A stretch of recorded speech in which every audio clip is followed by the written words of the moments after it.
course. Those who are listening in already, welcome. We will wait for a few minutes to start with a presentation of our project by the soul of the project, and that's Agatha Brandao.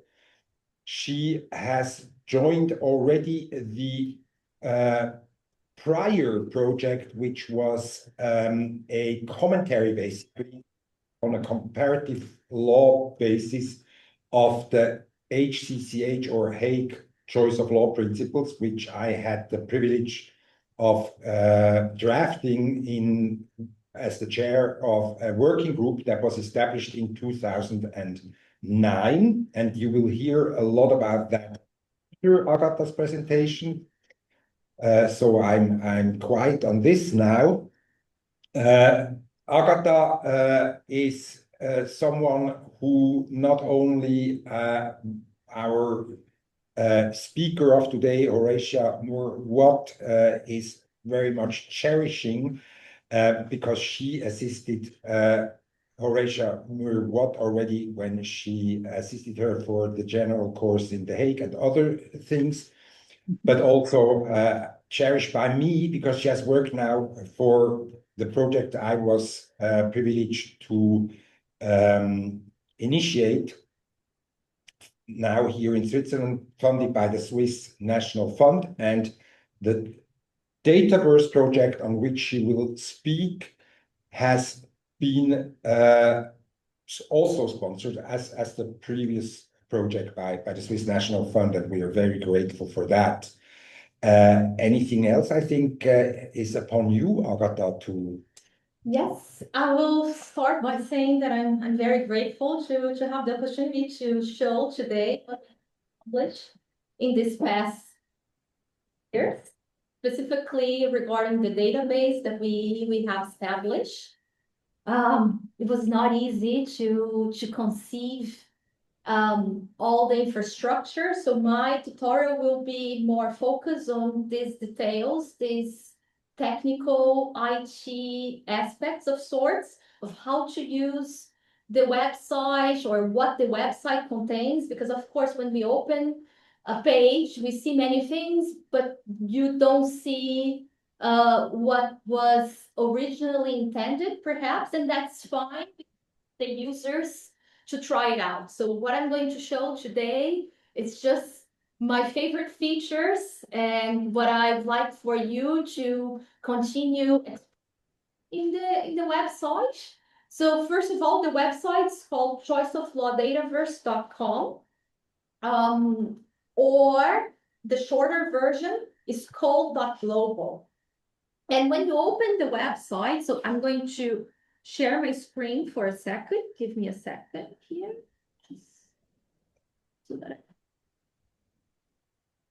we have many people joining us. That's really nice.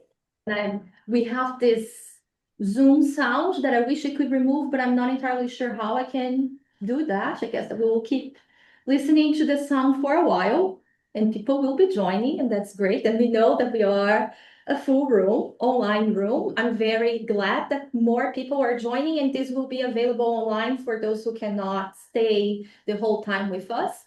I also would like to say thanks before I share my screen. I'd like to say thanks to all of the people and researchers who have worked with us. So here in the room, we have Ing.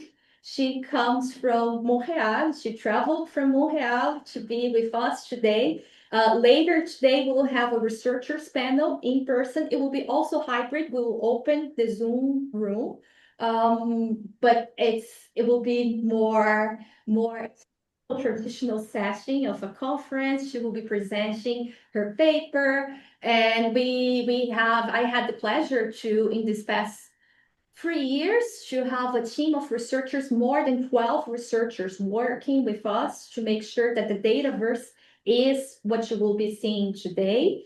And besides the researchers, we also had many specialists from all over the world. So this is a collective endeavor.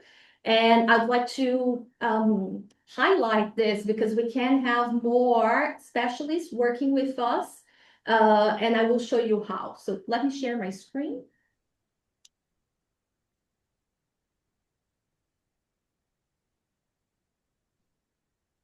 This is a recorded video to show you the features.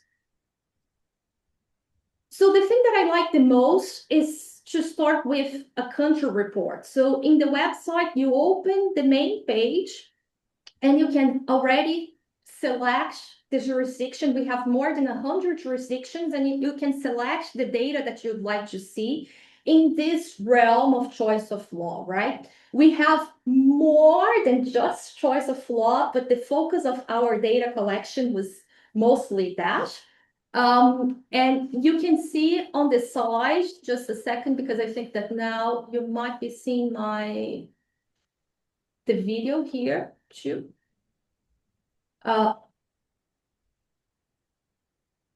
So on the side, you can click on any type of information on our card, and you can explore the data points. You can go to the direct source, or you can see more information, curated information that we created for all these data points. Here, I'd like to point out that this is a Swiss case, originally in German, so you could check the full text. But you can understand, even if you're not fluent in German, we offer all the information for you to use this case in your research, evaluate whether this is useful or not. We continue, you could check the PDF, you could do more, cite the case. And here I'm going to show you another feature that I like, which is the comparison between countries. So here I'm comparing Brazil and Mozambique. Mozambique recently adopted a new legal framework, and we have established this methodology, this comparative law methodology, in a way that we would be able to charge what are the angles or the analytical aspects of choice of law matters that would be simplified in this table. So we have this overview. We also have a disclaimer, of course, because it's not easy to conduct such an endeavor of comparison. And we could have more questions, but it's already very comprehensive, this sort of data analysis or treatment that we try to do to have all of this in one place. Imagine that the Dataverse is like a Wikipedia. So here you could search for a thing or type any combination of words, and you would find what we have in the Dataverse. And here you could sort the thing, you could select a different type of information. These are all data sets that we have. And for example, you could try one of the data points that we have for all jurisdictions, or at least civil law jurisdictions, are legislation, right? So you could then select, I just mentioned the Mozambique legal framework, recently approved in 2022. This is sometimes hard to find online, and you could already checked the relevant provisions here. In this website, we also put the original file or the source of the law. You could click on the PDF, and you would, if you read Portuguese, you would be able to check this in detail. So this is what I'm doing there. It's not going to open the next page, but it's an example. And I'm going to show the next feature, which is, let's wait for a second here. You could explore the questions, of course. And going back to the main page, I'm going to show the transnational standards. So the methodology that we have used is mostly inspired on the Hague Principles, or the HCCH principles, enacted in 2015 by the Hague Conference. And here we have the same systematization, and you could compare that standard with domestic legal frameworks. In this example here, I'm using very interesting laws that have incorporated the Hague Principles, the HCCH principles.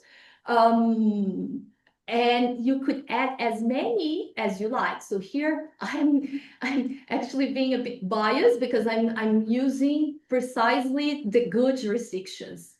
Paraguay, Mozambique, and Uruguay. And you can see that even though they have transplanted the hate principles, this is not a perfect transplantation. Now, if you are curious about what we do, I invite you to check on our platform, the Learn tab on the top. So here you would see, you will have About, Learn, and Context. And here we offer specifically for students and researchers open access documents and papers. And we want to make sure that people have an easier way to understand the topic, which sometimes it's very technical and it's not so simple to grasp. So we have videos, we have Q&As. So it's simpler in theory and it's all for free. So that's our mission, or that's why we got the funds from the Swiss National Science Foundation to do that as an open science project. So here, now, what I would ask of our community to pay attention. The Dataverse is not 100% complete or perfect. We still have problems. So today with us, we will have Professor Beni Gebaldi, and he comes originally from Tunisia, though now he teaches in Japan, but he's a specialist in Tunisian law.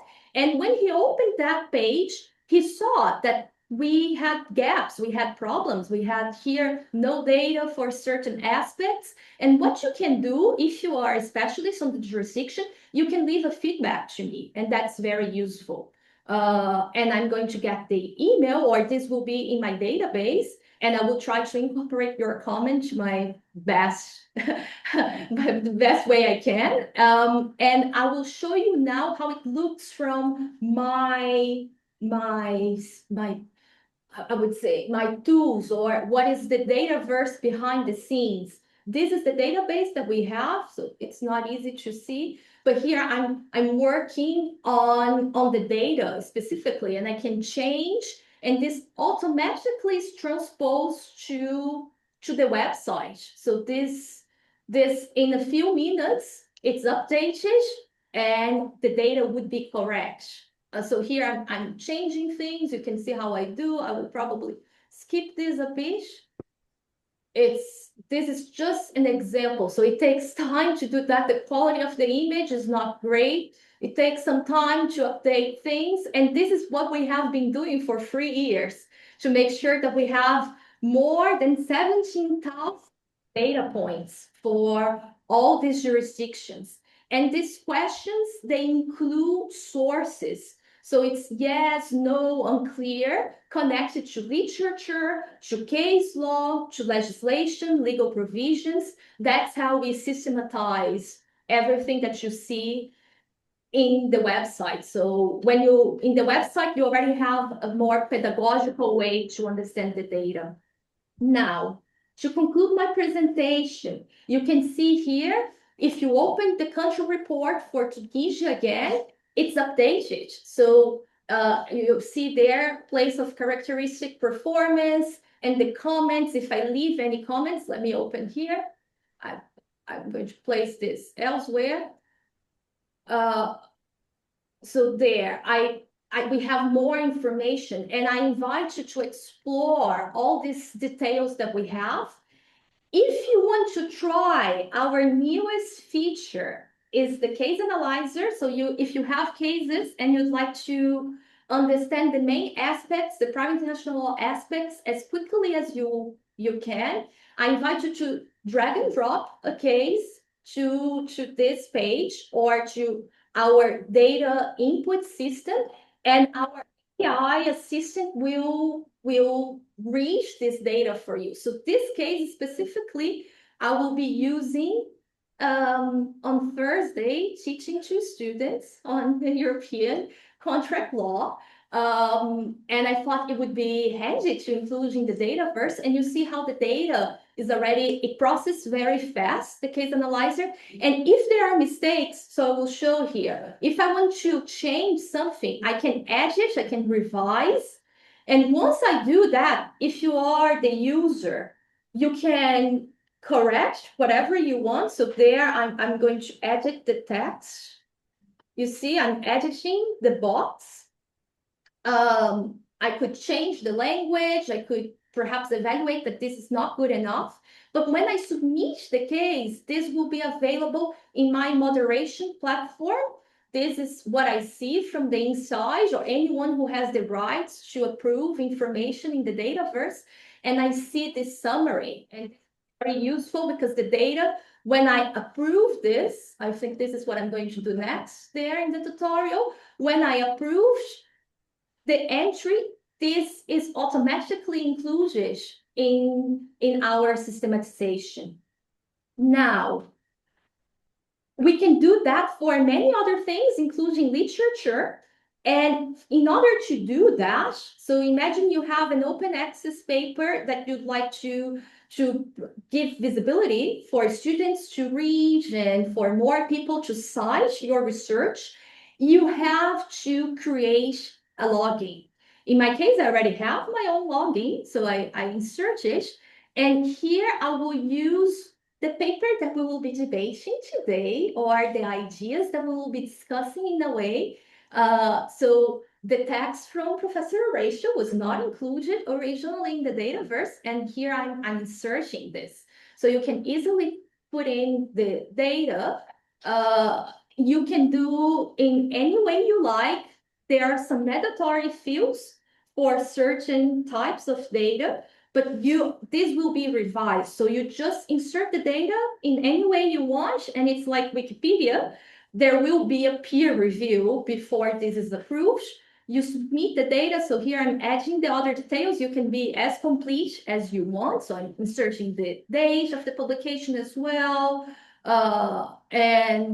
You can add comments. This is a book chapter. So I think that here I added this, the editors, and I will probably say that this is not open access. So it's available in a digital platform through paywall. Okay, and then I see I have other entries. The reason why we have a login is because if the entry is not correct, I can reject, and I can approve those who are fine, which are okay already for inclusion. So this is useful for the organization of the data and to keep the Dataverse updated. Yes, I think this covers my favorite features of the Dataverse. I see that we have many people with us already. Give me just a moment so that I can put my screen here to finish. Yes.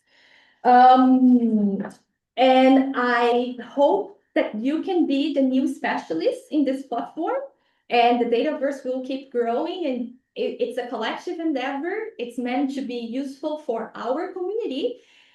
Initially, the data collection started with choice of law, but it can be much more than that. Yes, and now I will give the floor to Professor Gisberger, who will continue this discussion, and we will have a very interesting debate. Thank you very much, Agatha.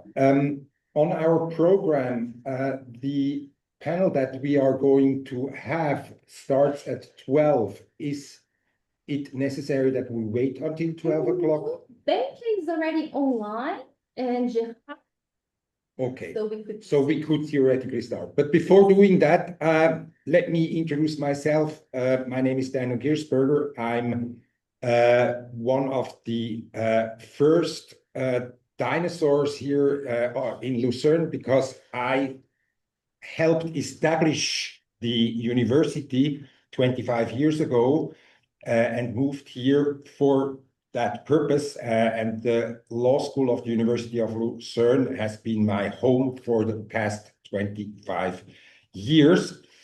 But I'm also teaching private international law and arbitration and mediation here.